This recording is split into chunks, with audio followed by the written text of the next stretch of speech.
మీరు అంటున్నారు ఐటీడీఏ గురించి తరలిస్తారని. ఇప్పటి వరకైతే ఎటువంటి సమాచారం లేదు. ఖచ్చితంగా ముఖ్యమంత్రి గారితో నేను మాట్లాడతాను. మాట్లాడి మన సీతంపేటలో ఐటీడీఏ ఉండేటట్లు గట్టిగా అవసరమైతే ప్రాణ త్యాగానికి సిద్ధంగా తప్పించి ఈ ప్రాంతం నుంచి విడిచిపెట్టే పరిస్థితి ఉండదు. ఖచ్చితంగా పోరాటాన్ని మీతో పాటుగా నేను కూడా ఒక పోరాటం కూడా చేస్తానని సందర్భంగా మీకు నేను తెలియజేస్తున్నాను. మీకు కూడా ఒక ఉదాహరణ చెప్పాలి.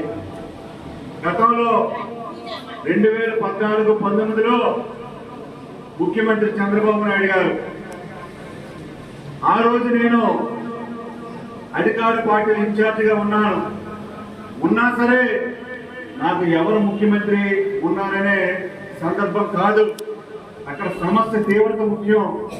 ఆ రోజు మన గిరిజనులకి ఇబ్బంది కలుగుతుందని తెలిసి మీతో పాటుగా మీతో ఒకనే ఆ రోజు ఉద్యమంలో మీతో పాటుగా గట్టిగా పోరాటం చేశాను.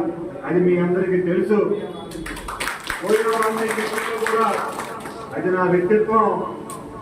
ముఖ్యమంత్రి కాదు, ఎవరినైనా సరే ఎదిరించి ప్రశ్నించే దమ్ము ధైర్యం ఉన్నటువంటి వ్యక్తిని నేను. అది మీకు తెలియాలనుకున్నాను.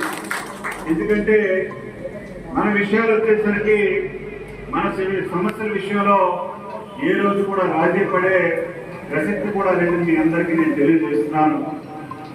ఖచ్చితంగా